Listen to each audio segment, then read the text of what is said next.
ancang-ancang langsung halo aja. Iya kaget dong. Halo semuanya, Halo. sampai jumpa di acara di another episode of She Talks by Cerita Ruang Tunggu Weh, bersama nice. saya Nabila dan teman saya. ya teman kita ternyata ya. Alhamdulillah, aku punya teman guys. Iya. Dan di sini kami sudah menghadirkan Master yang dari episode kemarin juga nih. Gak perlu disaman lagi. Mau disamen atau enggak nih?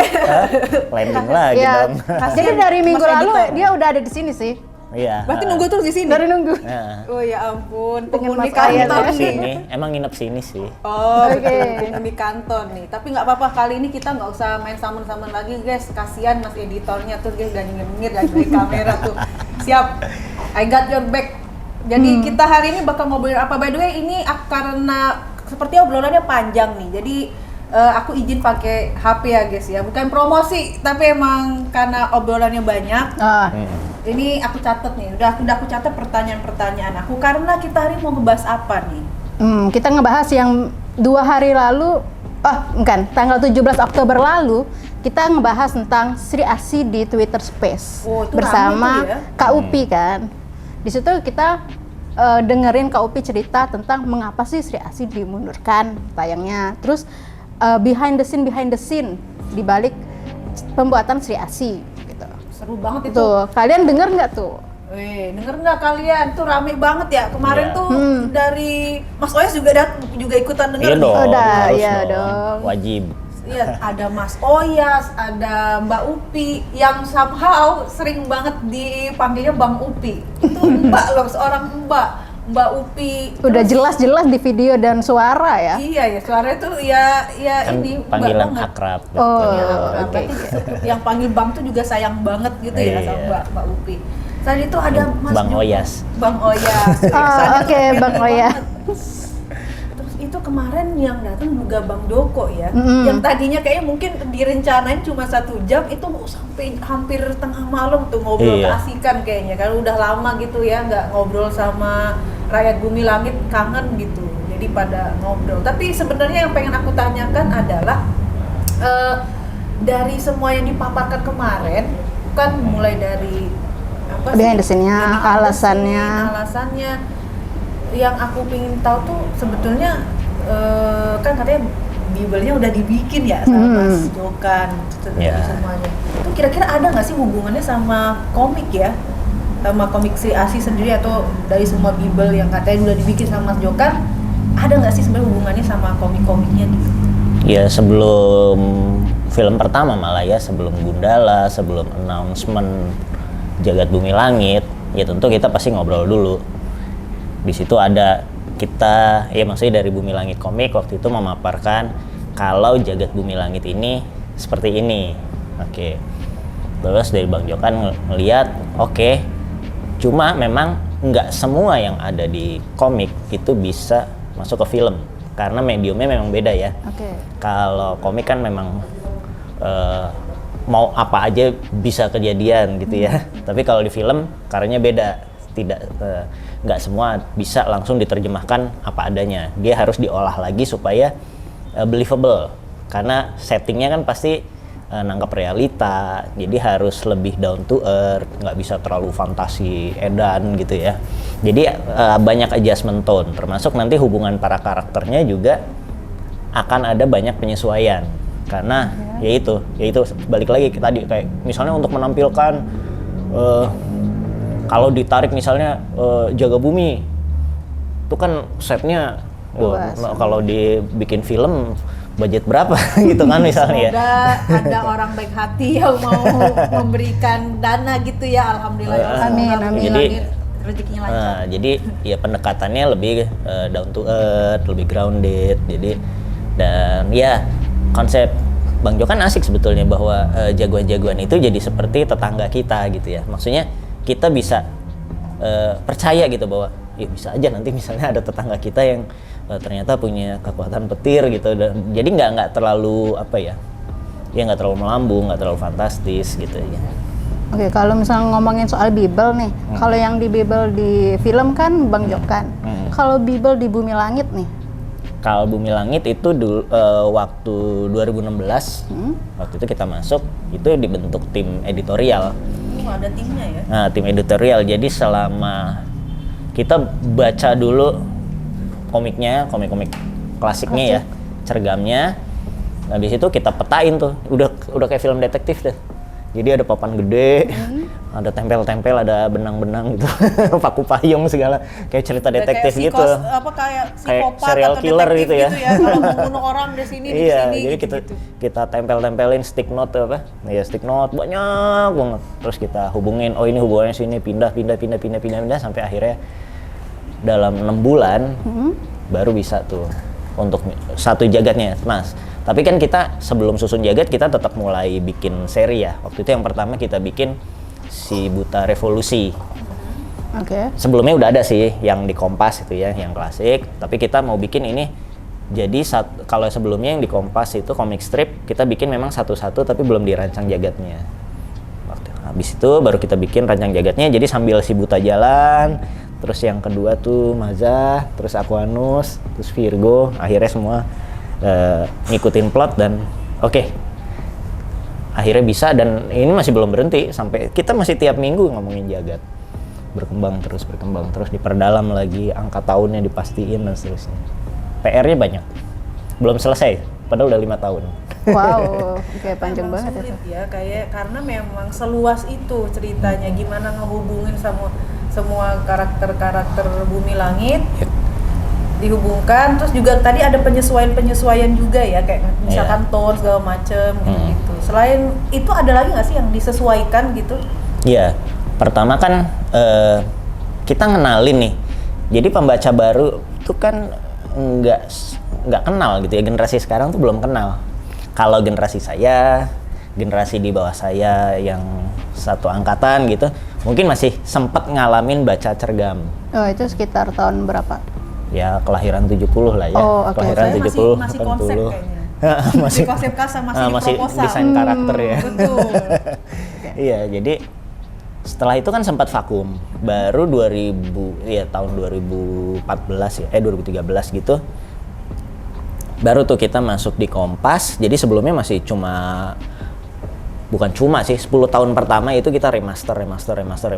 Baru setelah itu kita coba ini pembacanya harus diperluas deh. Akhirnya kita mulai dulu dari Kompas. Dari Kompas, jadi yang tadinya cergam klasik dilanjutin ceritanya oleh para maestro masih. Jadi Pak Asmi masih terlibat gambar, Pak Man masih gambar, Pak Gerdi masih gambar, semua masih bikin cerita dan bikin gambarnya. Kemudian yang pertama diuji coba, kita coba mulai pendekatan ke pembaca generasi baru. Akhirnya dipanggillah Mas Iwan Nazif untuk menggambar Patriot Prahara. Nah, itu proyek pertama kita untuk mengenalkan Bumi Langit sebagai satu jagat. Yang nulis masih Pak Andi Wijaya sama Mas Sungging. Ya maksudnya masih senior ya. Kemudian dipanggillah komikus muda yang beda angkatan, yaitu Mas Iwan Nazif. Terus kita coba eksperimen pertama. Ternyata sambutannya baik karena itu tayang tiap hari kan. Akhirnya orang mulai kenal, oh ternyata nggak cuma yang paling terkenal kan Godam Gundala gitu ya, Sri Asih. Ternyata ada banyak jagoan lain. Ya udah itu disatuin semua kan. Akhirnya barulah kita lanjut. Oke, sekarang waktunya kita juga ambil penulis baru, penulis yang beda angkatan lagi. Waktu itu ya karena kebetulan saya in-house sama Iwan juga in-house, ya udah mulai dari kita. Kita mulai dari si Buta dulu. Jadi dari yang angkatan kasarnya boomer ya. Sekarang kita geser dulu ke Gen X dulu. Gen X dan ini untuk kita tes si Buta. Si Buta dulu coba biar nggak terlalu jauh, soalnya biar ya kita ada transisi ya pelan-pelan ya. Ya udah cobain kenalin si Buta waktu itu karena kenapa si Buta? Karena satu si Buta itu karakter paling populer. Iya benar. Yang kedua memang genre komik laga itu nggak pernah mati di Indonesia. Jadi setelah cergam silat mungkin ada kevakuman, diisi kan dengan komik-komik Asia yang silat, Tiger Wong dan segala macam itu banyak masih berlimpah. Dan itu pembacanya juga sudah yang daya belinya cukup kuat. Ya udah kita mulai start dari situ. Kita bikin si Buta supaya di waktu itu baru paling nggak disambut sama pembaca cerita silat, komik silat yang ada dulu. Udah, ternyata berhasil sambutannya bagus. Kita waktu itu dapet ya 80.000 pembaca ya. Di Facebook. Dari Facebook. Di Facebook kita bikin serial dan ya tiap ya udah kayak kita terbit hari Rabu sama kayak ngikutin zaman dulu. Jadi terbit tiap Rabu, terus wah kita dapat lagi tuh kayak kalau dulu kita nguber taman bacaan, sekarang orang nungguin tiap Rabu sore si Buta tayang. Komennya rame dan kita jadi belajar. Tadinya banyak pertentangan tuh antara generasi yang senior, kok ceritanya jadi beda. Terus saya yang junior, ada yang kok ini kayaknya terlalu asing gitu ya modelnya. Akhirnya kita ketemu tuh titik tengahnya yang bisa diterima sama pembaca senior dan pembaca baru. Akhirnya ketemu, oke kita udah dapet nih formulanya.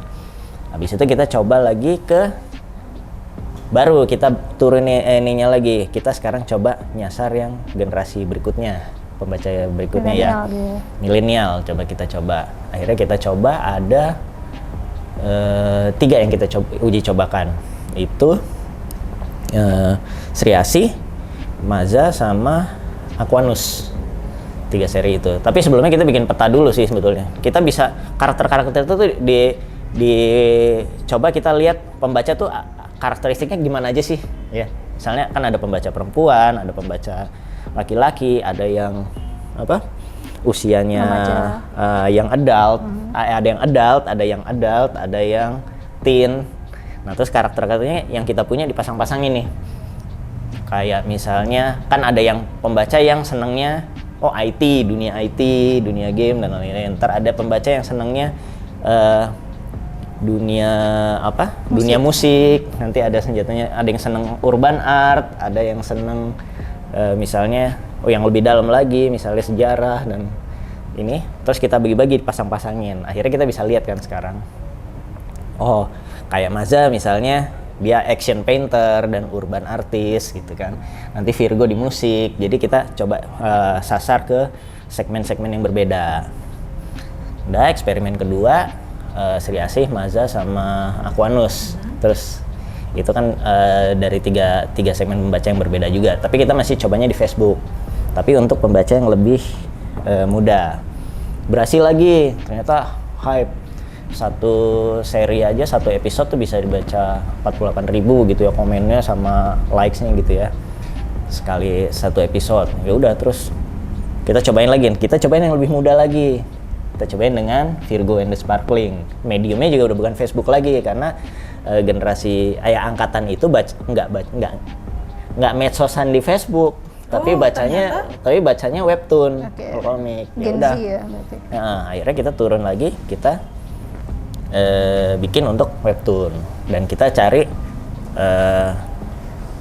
autornya juga yang dari yang biasa memang sudah itu, yaitu Anissa ya, yang memang udah populer situ. Sama Mbak Eligo. Ya, Eligo untuk garap Virgo and Sparkling.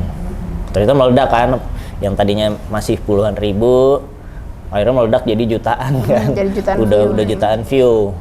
Ya udah proyek Virgo and Sparkling berhasil. Kita lanjutkan dengan Sri Asih Celestial Goddess sama Gundala Sword of Lightning.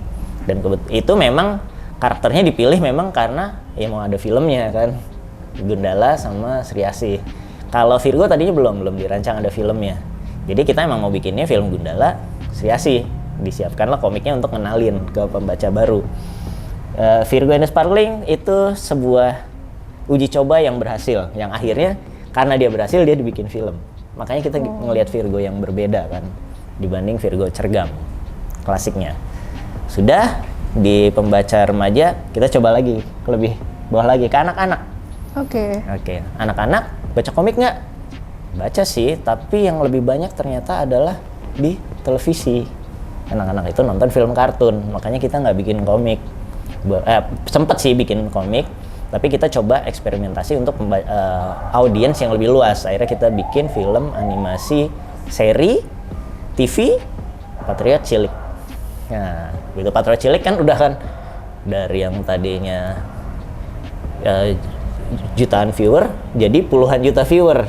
Jadi eskalasi terus kan. Nah, dari situlah kita mulai pede. Kayaknya sudah waktu bisa kita mulai nawarin film. Ya udah. Perjalanannya panjang. Iya. 2013. Bisa, wah kita Iya, mau bikin film, let's go.